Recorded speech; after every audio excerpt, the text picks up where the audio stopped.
Hello everyone, कैसे हैं आप सब। तो जैसे आप स्क्रीन पे देख रहे हैं स्टडी सोशल साइंसेस, जो पहले नाम था कॉम्पिटिटिव एग्जामिनेशन पोर्टल, वो हमने थोड़ा सा चेंज किया है क्योंकि हमारा पर्पस सोशल साइंसेस जो सब्जेक्ट्स आपको एग्ज़ामिनेशन में आते हैं, कॉम्पिटिटिव एग्ज़ामिनेशन हो या बोर्ड के एग्ज़ाम हो या कोई भी क्लास का एग्ज़ाम हो, एनसीईआरटी की बुक्स हो, हमारा पर्पस यहाँ पे यही है कि आप तक सोशल साइंस रिलेटेड जो नॉलेज है वो आप तक पहुँचाई जाए।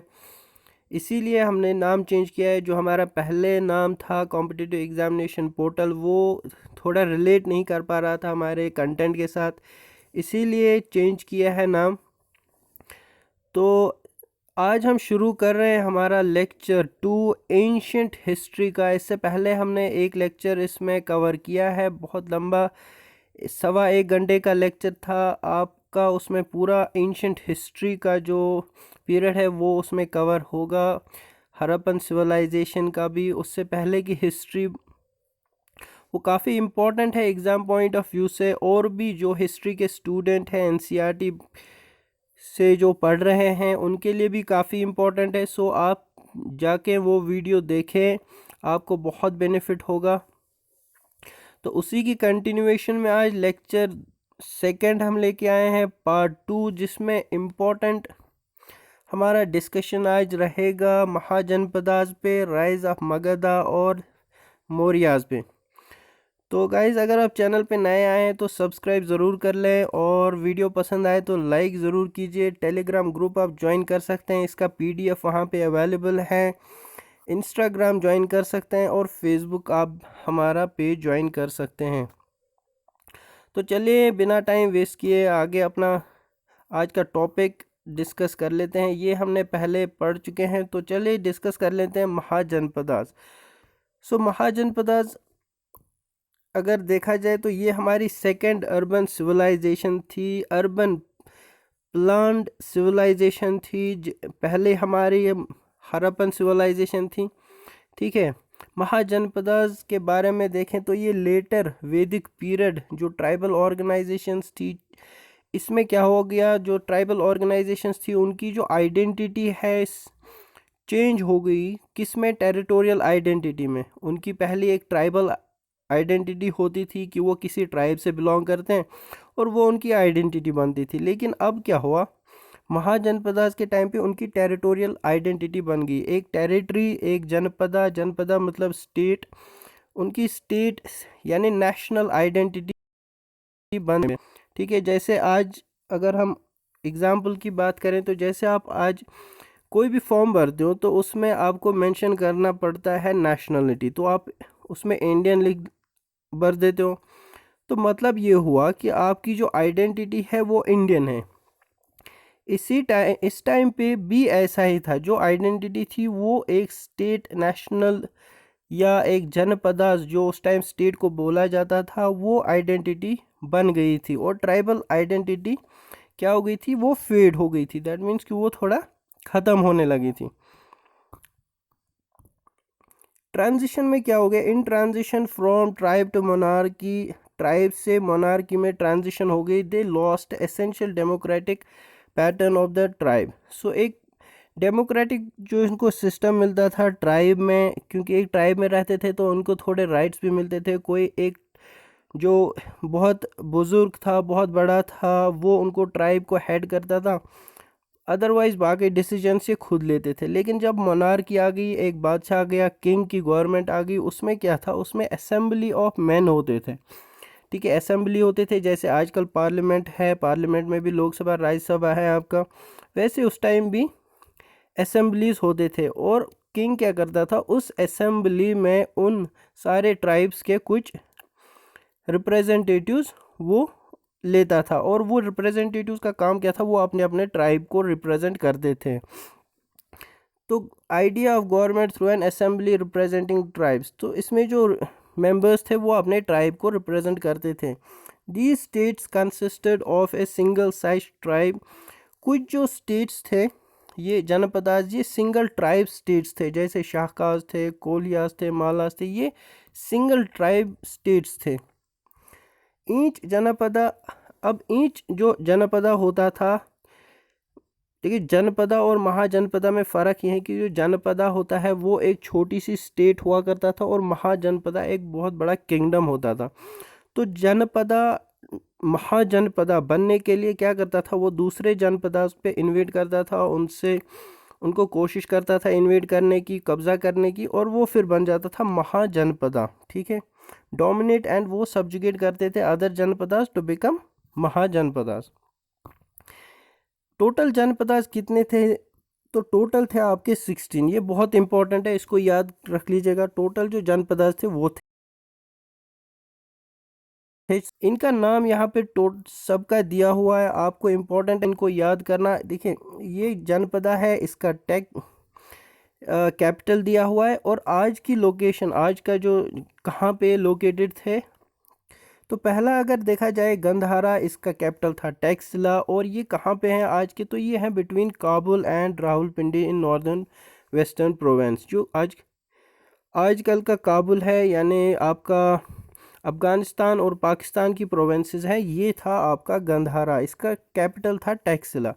सो आपको ये कैपिटल और इनके नाम एग्ज़ाम पॉइंट ऑफ व्यू से इम्पोर्टेंट है, तो याद करने पड़ेंगे।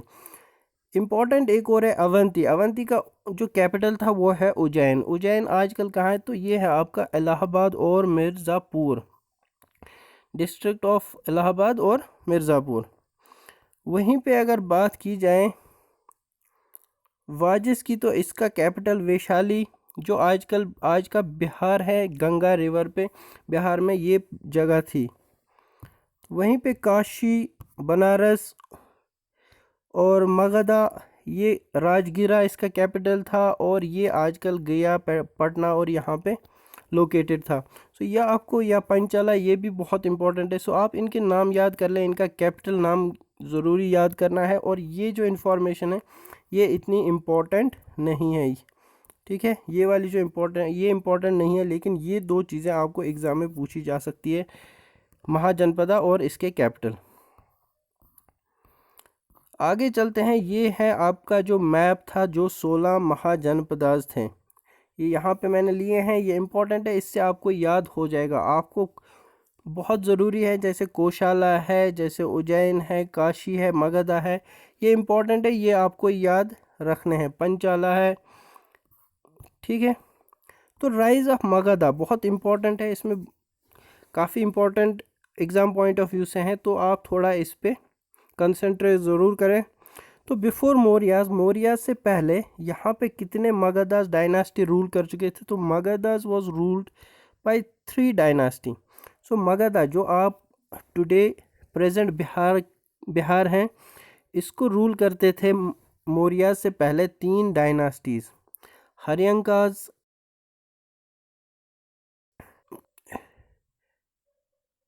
शिशुनागास और नंदास, लास्टली आपके मौर्याज। तो ये आपके 3 डायनास्टीज मौर्याज से पहले थे, तो इनको थोड़ा पढ़ना इम्पोर्टेंट है, तो देख लेते हैं इनको थोड़ा सा डिटेल में। हरियंकास, ये थे आपके 16th और 4th century BCE, before common era. Magadha, जो आज का प्रेजेंट बिहार है, became the most powerful Mahajanapada. अगर एग्ज़ाम में पूछा जाए सबसे पावरफुल जनपदा कौन था, महाजनपदा, तो वो था आपका मगधा। ठीक है, इसके रूलर्स की बात करें तो कौन कौन थे इसके रूलर्स? हरियंकास के रूलर्स कौन कौन थे? एक था बिम्बिसारा, ये आपको बहुत इंपॉर्टेंट है, ये क्वेश्चन एग्ज़ाम में इससे पहले भी आ चुका है। तो इन्होंने क्या स्ट्रेटजी अपनाई थी? He strengthened his position by marriage alliance. तो ये क्या करते थे, इन्होंने बहुत जो और किंगडम्स थे उनकी प्रिंसेस से शादी की, और इससे क्या हो गया, इसकी जो किंगडम था वो पावरफुल हो गया। ठीक है, इनकी 3 वाइफ्स थी।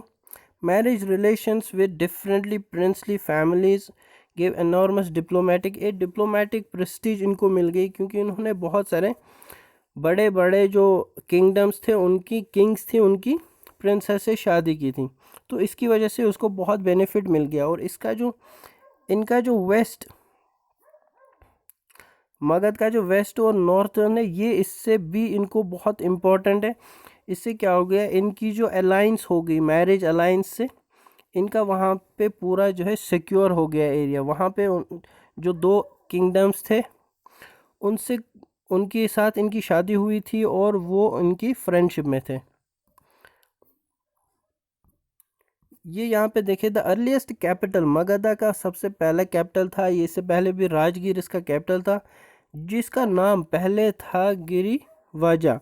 Eight that time it was surrounded by 5 walls, 5 wall से सराउंडेड थी, और जिनकी ओपनिंग बंद की गई थी, जिनका जो एंट्रेंस था वो बंद किया था बहुत बड़े पत्थरों से। और इससे क्या हो गया, राजगीर जो है वो बहुत सेफ जगह बन गई, क्योंकि उसको कोई और रास्ता नहीं था अंदर आने का। ठीक है, नेक्स्ट रूलर की बात करें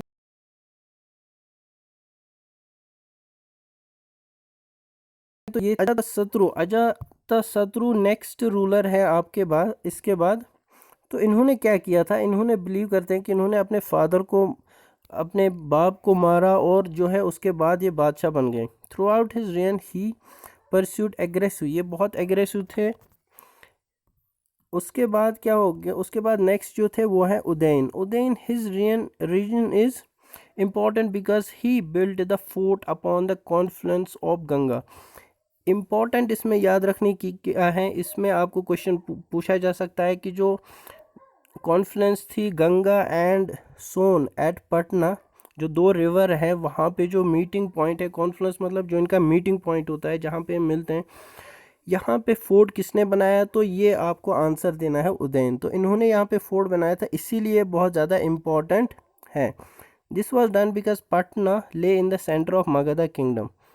ये इसीलिए बनाया था क्योंकि पटना जो था वो मगध किंगडम का कैपिटल था, सेंट्रल था।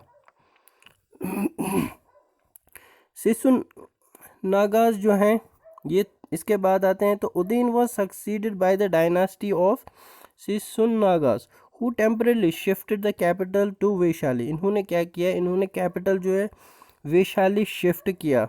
The greatest achievement was the destruction of the Avanti. इन्होंने सबसे बड़ा काम क्या किया, इन्होंने जो अवंती जो था इस टाइम पे कैपिटल उदयन, वो उन्होंने डिस्ट्रॉय किया था, इनकी डिस्ट्रक्शन की थी। और उसकी वजह से क्या हो गया, जो अवंती राइवलरी थी अवंती और मगधा के बीच में, वो ख़त्म हो गई।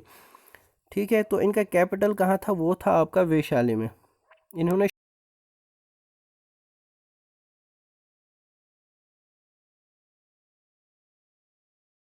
Shift the Shishunagas were succeeded by the Nandas. So Nandas इनको सक्सीड किए इसके बाद थे, who prove to be most powerful rulers of Magadh. Magadha के सबसे पावरफुल रूलर्स थे ये कौन, Nandas. So great was their power that Alexander who invaded Punjab at that time. इतनी पावर इनकी ज़्यादा थी कि जो अलेक्जेंडर जो ग्रीक से जिसने इन्वेड किया था पंजाब को उस टाइम पे, तो पंजाब को इन्वेड किया था। और लेकिन इनकी इतनी हिम्मत नहीं हो रही थी कि वो नंदाज के साथ लड़ाई करें। ठीक है, क्योंकि नंदाज इतने पावरफुल थे और इन्होंने हिम्मत नहीं की।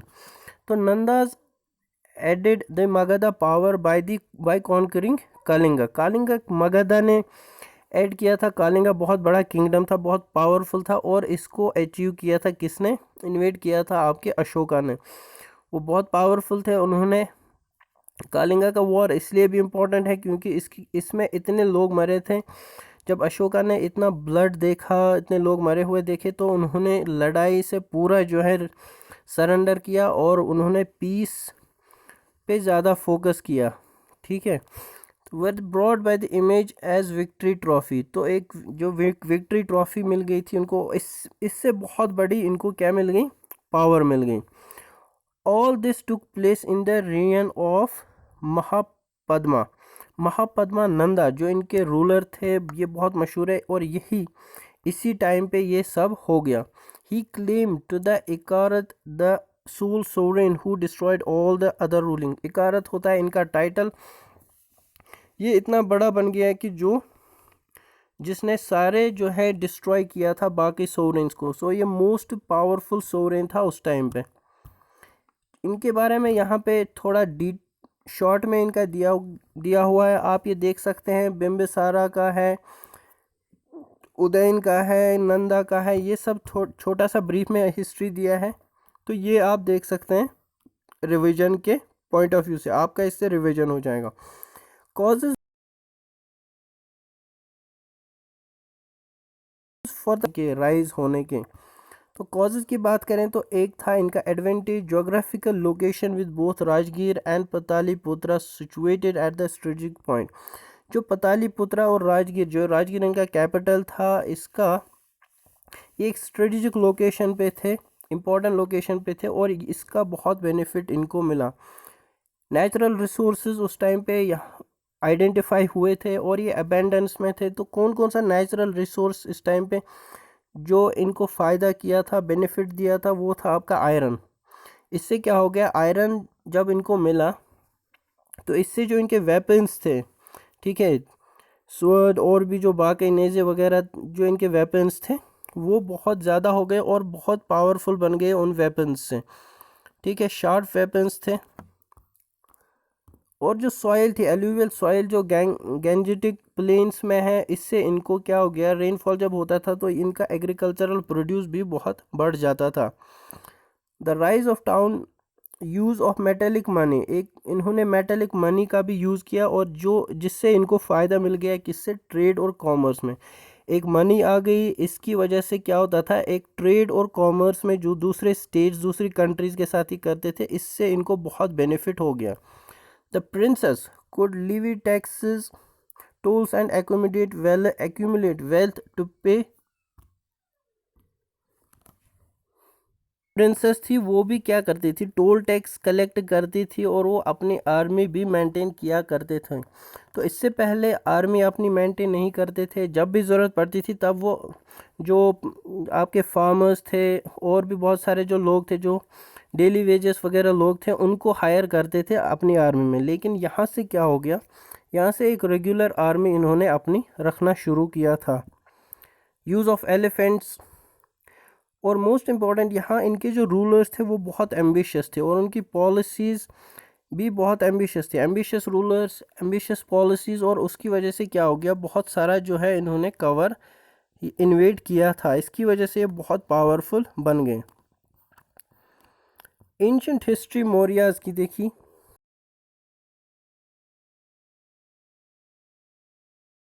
टू 185 BC तक, ये है एंशिएंट हिस्ट्री मौर्याज की। सोर्सेज ऑफ इंफॉर्मेशन इनके बारे में अगर देखा जाए तो कौटिल्य का जो अर्थशास्त्र है बहुत इंपॉर्टेंट है। मेगस्थनीज का इंडिका है। वैशाली दत्ता का मुद्रा रक्षासा है। तो ये तीन इंपॉर्टेंट है, इनको आप नोट डाउन कर लें, एग्जाम पॉइंट ऑफ व्यू से बहुत इंपॉर्टेंट है, और पुरानास भी बहुत इंपॉर्टेंट है। तो ये मेन सोर्सेज हैं, और सबसे इम्पॉर्टेंट जो मेन सोर्स इसमें पहले दो हैं। उसके बाद एक और चीज़ आती हैं जो सोर्सेज में हमारा कंट्रीब्यूट करते हैं, तो वो है आपके आर्कियोलॉजिकल सोर्सेज, जो आर्कियोलॉजिकल फाइंडिंग्स की वजह से हमें मिले हैं। तो उसमें जो 5 कॉइन्स मिली हैं, वुडन पैलेस मिला है चंद्रगुप्त मौर्य का। नॉर्दर्न ब्लॉक जो है इसका वो पॉलिश्ड मिला है। अशोकन एडिक्ट्स एंड इंस्क्रिप्शंस मिले। एडिक्ट्स मतलब जो अशोका के ऑर्डर्स थे वो बहुत मिले हैं, बहुत जगह पे मिले हैं, और उनकी इंस्क्रिप्शंस, ठीक है। और ये इंस्क्रिप्शंस कहाँ कहाँ पे, ये मोस्टली कहाँ, रॉक्स पे मिले हैं, पत्थरों पे मिले हैं। यहाँ पे थोड़ा ये दिया है कि अशोकन एडिक्ट्स कहाँ पे मिले हैं, तो ये हैं आपके रिटन पिलर्स पे बहुत जगह मिले हैं, रॉक्स पे मिले हैं, पत्थरों पे मिले हैं, ठीक है। All pillar edicts are carved out of Chunar hills. तो चुनार हिल्स पे ये from there they were dispatched at different पे बनते थे, और इनको फिर और जगह पे डिस्पैच किया जाता था। द इंस्क्रिप्शंस मोस्टली कौन सी लैंग्वेज में है, ये इससे पहले आपने पढ़ा होगा स्कूल बुक्स में, तो ये प्राकृत लैंग्वेज इनकी थी, और ब्राह्मणी स्क्रिप्ट हुआ करता था, ठीक है। तो बहुत सारे स्क्रिप्ट्स थे, लेकिन जो एशियन स्क्रिप्ट उस टाइम पे था तो वो था आपका प्राकृत। वहीं पे अफ़गानिस्तान और इस जगह की बात करें तो वहाँ पे इसी का दूसरा स्क्रिप्ट हुआ करता था। मेजर रॉक एडिक्ट्स कहाँ पे, वेरियस प्रिंसिपल्स ऑफ दमा, तो क्या है, कौन से एडिक्ट्स क्या लिखा है उन पे, तो जो अशोकन दमा था उस वो बहुत जगह पे मिला है। Minor rock edicts, personal history Ashoka की जो बहुत कम मिली है, और summary of his Dhamma. Pillar edicts, appendix to rock edicts. Content of major rock edicts, तो कंटेंट क्या होता था, ये आपको एग्जाम पॉइंट ऑफ व्यू से ज़्यादा इम्पोर्टेंट नहीं है, एक बार आप इसको पढ़ लें तो आपको समझ में आ जाएगा। जैसे अशोका जो है लास्ट जब कालिंगा वॉर हुआ उसमें जो है ब्लड बात इतना ज़्यादा हो गया था, इतने लोग मर गए थे कि उन्होंने जो अपनी जो इनकी एग्रेसिव पॉलिसी थी वो सरेंडर करके एक पीस पॉलिसी बनाई, ठीक है, जिसमें इन्होंने ये डिसाइड किया है कि जो भी इन्वेजन होगा जो भी होगा वो एक पीसफुल नेगोशिएशंस के थ्रू हो जाएगा। तो ये जो टीचिंग्स है अशोका की ये इसी पे बेस्ड है। तो prohibition of animal sacrifices and festive gatherings, measures of social welfare, medical mission sent everywhere, ठीक है, रेस्पेक्ट, ब्राह्मण्स जो थे उनकी रेस्पेक्ट करना, ठीक है, Kalinga war, mention 5 contemporary Hellenic Greeks, first separate rock edict at Dhauli talks about all, ये बहुत इंपॉर्टेंट लाइन है, इससे आपको पूर्ण, ठीक है, ये इंपॉर्टेंट पॉइंट है। तो इन्होंने क्या किया था, कॉन्कर थ्रू दमा इंस्टेड ऑफ वॉर, ये मैं आपको इससे आपको इनकी फ़िलॉसफी समझ में आएगी। जो कॉन्कर था, जो कॉन्केस्ट था, ये इन्होंने कहा कि डायलॉग से हो, डिप्लोमेसी से हो, ना कि वॉर से। ओरिजिन ऑफ मौर्याज, मौर्याज की ओरिजिन की बात करें तो ये है आपका Buddhist text describes them as Kshatriyas, जो बुद्धिस्ट टेक्स्ट है इनको मौर्याज को बोला जाता है कि ये क्षत्रियाज हैं। वहीं पे अकॉर्डिंग जो जैना टेक्स्ट है ये मौर्याज को एक लोअर ओरिजिन के वेयर ऑफ नीदर, जो कि लोअर भी नहीं थे हायर भी नहीं थे, ठीक है, तो इनको ये कहाँ पे रखा था, वैश्याज में रखा था। वहीं पे पुरानाज इनको शूद्राज, ब्राह्मणिक लिटरेचर जो था इनको शूद्राज भी कहीं जगह बोला गया है। वहीं पे जो जुनाइदगढ़ रॉक है एक, वहाँ पे इंस्क्रिप्शन मिली है रुद्रा दमन की, तो उस पे इनका जो है has some indirect evidence which suggest that Mauryas have been Vaishya origin. तो ये यहाँ पे जुनाइदगढ़ पे एक रॉक मिला है जिस पे कुछ इंस्क्रिप्शन दी हुई है, वो डायरेक्ट नहीं है, इनडायरेक्टली वो हमको थोड़ा आइडिया देते हैं कि ये क्या है, मौर्य जो थे ये वेश्या ओरिजिन के थे। चंद्रगुप्त मौर्य जो थे वो उनका पीरियड 322 से 298 बीसी तक था। तो चंद्रगुप्त मौर्य ने किसको डिथ्रोन किया था, तो नंदा के रूलर जो था धनानंद, इन्होंने हराया था, डिथ्रोन किया था, और उन्होंने अपना जो है रूलरशिप शुरू की थी। तो he first capture the region of north west, तो पहले इन्होंने कौन सा रीजन कैप्चर किया, वो था नॉर्थ वेस्ट। मेगास्थनीज की जो बुक है इंडिका,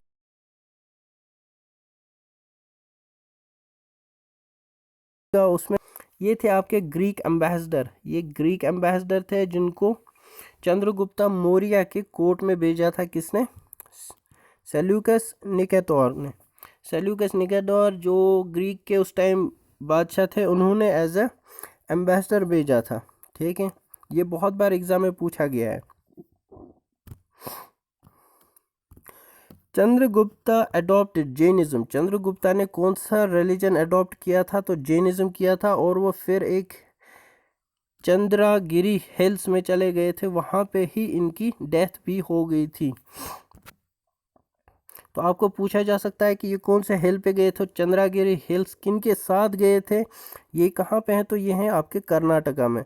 और किन के साथ, इनका एक और जो साथ था वो था बद्रा बहू के साथ ये गए थे, और जो है इनकी यहीं पे डेथ भी हुई थी। नेक्स्ट रूलर की बात करें तो वो थे आपके बिंदुसरा, जो इनके बेटे थे। Chandragupta Maurya was succeeded by his son Bindusara. इन्होंने क्या, इनके और भी नाम थे जैसे मदरसर, ठीक है, ये इनके और भी नाम थे। King of Syria Antonius one जो थे वो किंग थे उस टाइम सीरिया के। इन्होंने अपना एम्बेसडर भेजा था बिंदुसरा के कोर्ट में। उस नाम था इनका, दाइमाकुस एम्बेसडर थे। इनको किसने भेजा था? तो ये सीरिया के किंग थे, उन्होंने भेजा था। किसके कोर्ट में भेजा था? तो ये थी आपकी बिंदुसरा। बिंदुसरा पैट्रोनाइज्ड अजयविका को इन्होंने सपोर्ट किया था। अजयविका जो सेक्ट था, इन्होंने बिंदुसरा ने इसको सपोर्ट किया था। अशोका के और भी नेम्स हैं, अगर यहाँ पे आपको एग्जाम पॉइंट ऑफ व्यू से इम्पोर्टेंट है, यहाँ पे पूछा जा सकता है। ये अशोका के कुछ और भी, the names of Ashoka from different sources are Ashoka. तो मास्क की जो मिरर रॉक मिला है इस पे लिखा गया है। दिवानम प्रियास अशोका राजास, ये भी कहाँ पे मिला है? तो गुजरा पे मिला है एक रॉक पे। पिया दसरी राजा, तो ये भी बराबर केव इंस्क्रिप्शंस हैं, ठीक है। पियासी अशोका मौर्य, तो ये भी यहाँ जुनैदगढ़ रॉक पे मिला है। तो ये इनके कुछ नाम्स थे जो आइडेंटिफाई हुए हैं बहुत जगह पे, ये भी एग्ज़ाम में पूछा जा सकता है।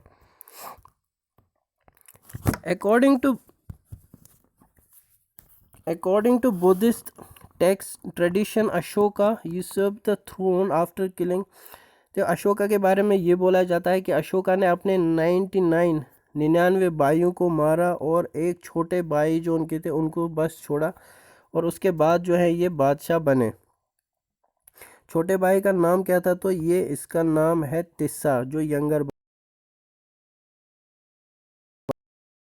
भाई था। Radha Gupta, a minister of Bindusara, helped him in fratricidal struggle and captured throne। तो बिंदुसारा की जो एक मिनिस्टर थे राधा गुप्ता, इन्होंने जो है अशोका को हेल्प की थी। फैमिली जो स्ट्रगल था इसमें हेल्प की थी, और अपना जो है बादशाहियत अचीव करने में, ठीक है। तो कौन थे ये इम्पोर्टेंट है, ये जो मिनिस्टर थे राधा गुप्ता ने हेल्प की थी इनको। अशोका के क्वींस कौन कौन से थे? तो 3 का मेंशन है यहाँ पे जो क्वींस थी अशोका की। एक थी असंधिमित्ता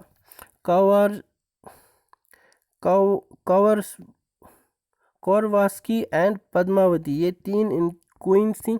और एक का नाम और है देवी, लेकिन ये इनकी सबसे पहली वाइफ थी, लेकिन इसको कभी क्वीन का स्टेटस नहीं मिला।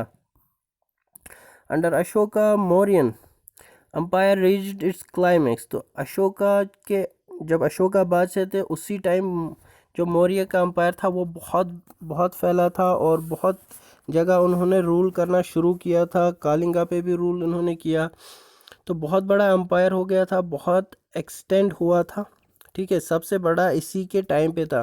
For the first time the whole of the subcontinent leaving out extreme south was under, इन्हीं के कंट्रोल में था। इंपीरियल कंट्रोल मतलब इन्हीं के कंट्रोल में था, एक ही बादशाह के कंट्रोल में था, तो इनका बहुत बड़ा किंगडम था। Ashoka fought Kalinga war in 261 BC।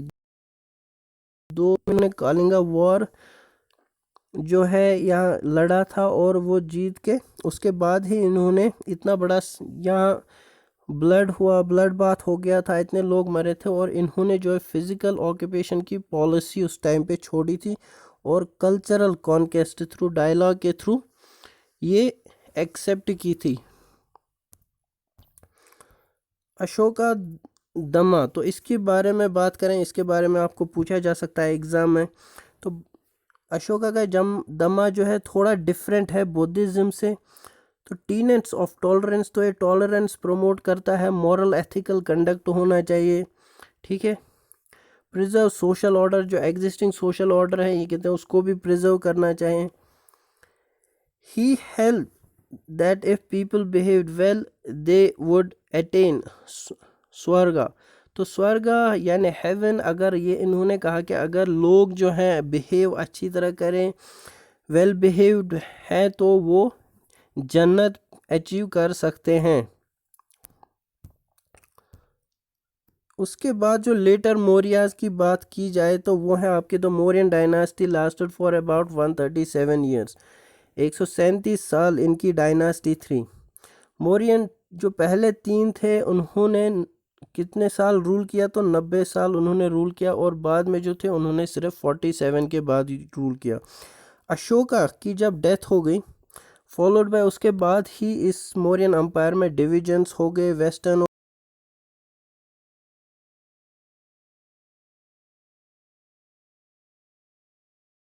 और ईस्टर्न हो गए, वेस्टर्न और ईस्टर्न पार्ट में।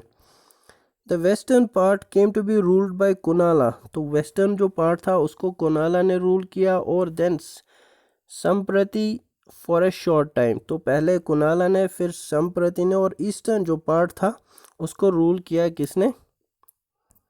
ये है आपका दासरथा।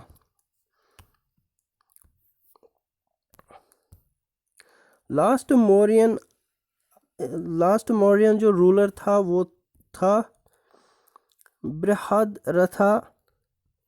ठीक है, बृहद्रथा वो वाज असैसिनेटेड इन 185 BC। तो बाय कमांडर इन चीफ, इनको अपने ही कमांडर इन चीफ ने असैसिनेट किया था पुष्यमित्रा सुंगा, हु एस्टैब्लिश, और इन्होंने फिर एस्टैब्लिश की सुंगा डायनास्टी इनको असैसिनेट करके। तो ये आपके थे लास्ट मौर्यन रूलर। तो ये लास्ट थे, इनको नाम बहुत इंपॉर्टेंट है, याद रखना है। और इनको किसने असैसिनेट किया था? वो थे आपके पुष्यमित्रा सुंगा, और पुष्यमित्रा सुंगा ने ही जो सुंगा डायनास्टी इनके बाद शुरू हो गई उसको एस्टैब्लिश किया था। मौर्यन एडमिनिस्ट्रेशन की बात करें थोड़ी सी, तो इम्पॉर्टेंट है कि इनकी एडमिनिस्ट्रेशन कैसी थी। देखिए, इनकी एडमिनिस्ट्रेशन सेंट्रलाइज थी। जो बादशाह थे वही जो पावर के सारी पावर उन्हीं के पास होती थी, लेकिन उसके साथ ही उसके काउंसिल ऑफ मिनिस्टर्स भी होते थे। लेकिन काउंसिल ऑफ मिनिस्टर्स के पास इतनी पावर नहीं होती थी, वो अकेले कुछ डिसीजन नहीं लेते थे। एक सेंट्रलाइज्ड ब्यूरोक्रेसी थी। मंत्री परिषद इसको नाम था, जो काउंसिल ऑफ मिनिस्टर्स थे उनकी जो कैबिनेट थी उसका नाम था मंत्री परिषद। अकॉर्डिंग टू कौटिल्य का दूसरा नाम अगर पूछा जाए एग्जाम में तो इनका दूसरा नाम चाणक्य भी बहुत जगह मिला है। चाणक्य और कौटिल्य एक ही नाम है, एक ही पर्सनालिटी है। तो चाणक्य ने क्या कहा है? इन्होंने कहा कि 7 एलिमेंट्स होते हैं स्टेट के। अकॉर्डिंग टू कौटिल्य 7 एलिमेंट्स है स्टेट के। कौन कौन से? तो राजा मतलब किंग, अमात्य यानी सेक्रेटरीज, जनपदा टेरिटरी, दुर्ग फोर्ट, कोशा ट्रेजर, सेना आर्मी, और मित्रा फ्रेंड। ये एग्ज़ाम में बहुत बार पूछे हैं, इनको एक बार आप ज़रूर पढ़ लें, अच्छे से नोट डाउन कर लें। ये एग्ज़ाम में बहुत मिलते हैं। टोटल कितने थे? तो 7 एलिमेंट्स है अकॉर्डिंग टू कौटिल्य। कौन कौन से थे? तो वो आपके ये 7 हैं।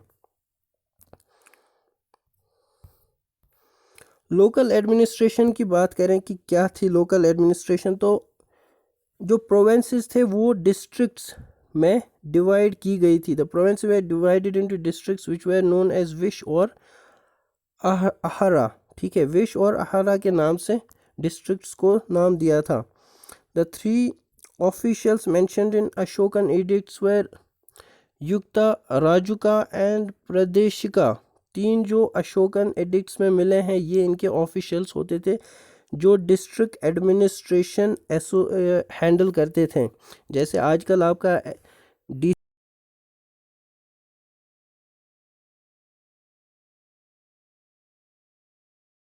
होते थे, डिस्ट्रिक्ट एडमिनिस्ट्रेशन।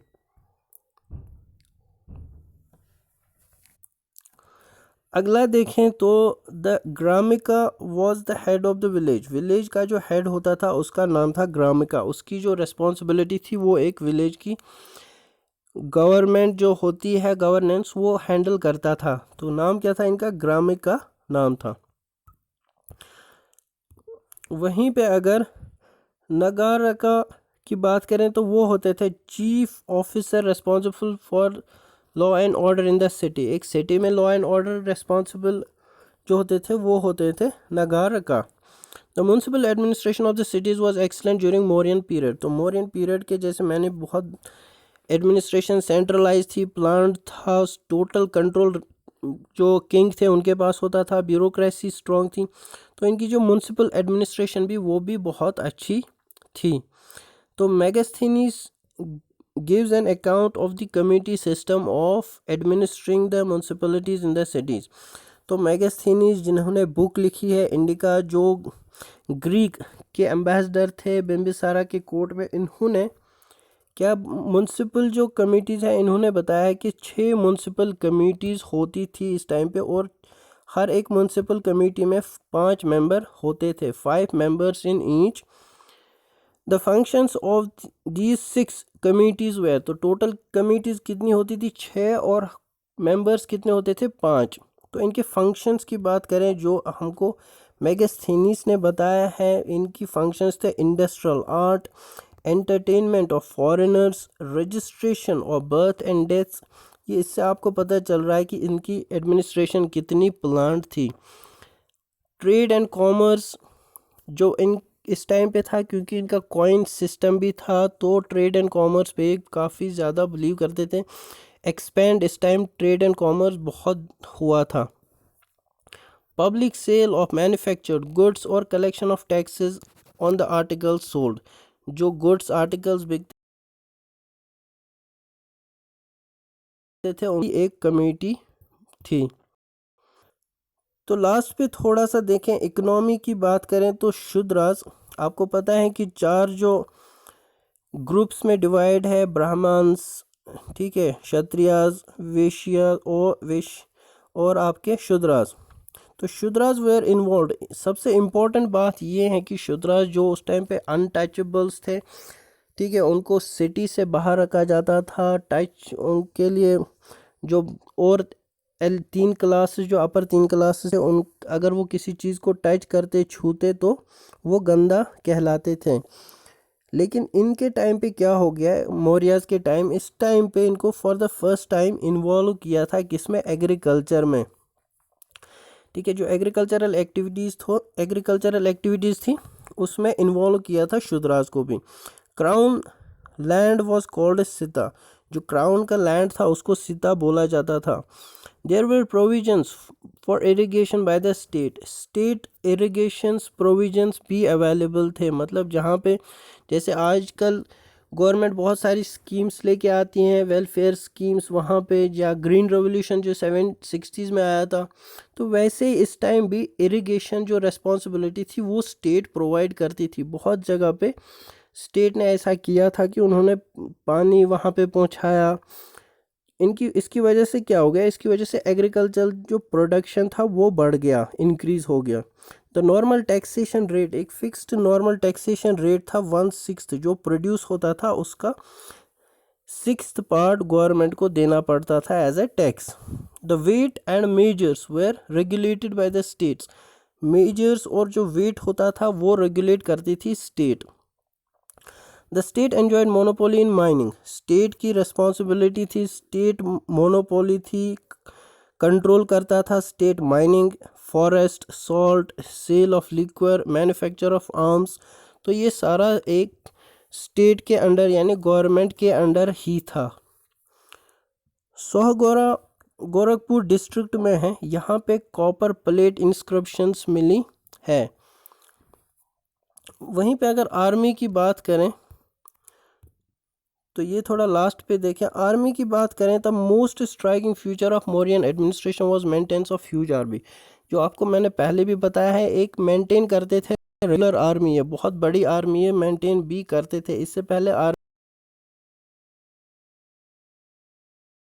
नहीं, ठीक है, और मौर्यंस ने पहली बार एक रेगुलर आर्मी और बहुत बड़ी आर्मी रखना शुरू किया था। कौटिल्य परमिटेड ऑल 4 वर्नास टू सर्व इन आर्मी, जैसे आपको पता है 4 वर्नास हैं और 4 में जो शूद्रास हैं वो सबसे नीचे पे हैं और उनको आर्मी में और एग्रीकल्चरल में पार्टिसिपेट नहीं करने देते थे क्योंकि उनको अनटचेबल्स कहलाते थे।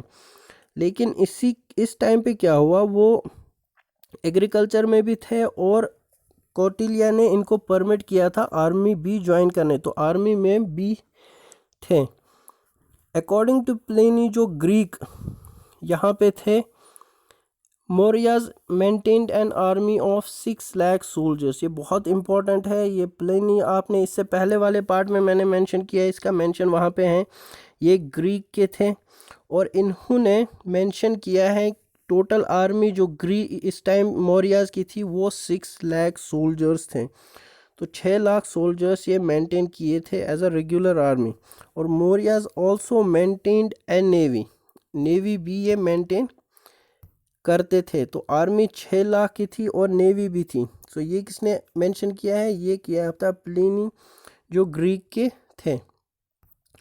तो ये था आपका आज का पार्ट 2 जो हमने आज कवर किया है पूरा डिटेल में। इसका PDF अवेलेबल है टेलीग्राम ग्रुप पे, स्टडी सोशल साइंस ग्रुप का नाम है, आप ज्वाइन कर ले, वहाँ पे मिल जाएगा आपको। तो अगर वीडियो पसंद आई है तो लाइक ज़रूर कीजिएगा और चैनल को सब्सक्राइब कर लें। वीडियो अच्छे से देखें, ठीक है, पूरा देखें, नोट्स बनाएं और एग्ज़ाम की प्रिपरेशन अपनी कंटिन्यू करें, सिलेक्शन हो जाएगा। तो चलिए मिलते हैं, ये था हमारा आज का पूरा पार्ट 2 लेक्चर। इसके बाद शायद इसके 2 और लेक्चर आने हैं एंशिएंट हिस्ट्री पे। सो आप चैनल के साथ बने रहिए, बहुत जल्दी आपको वो 2 लेक्चर भी मिलेंगे। तो चलिए मिलते हैं फिर अगले वीडियो में।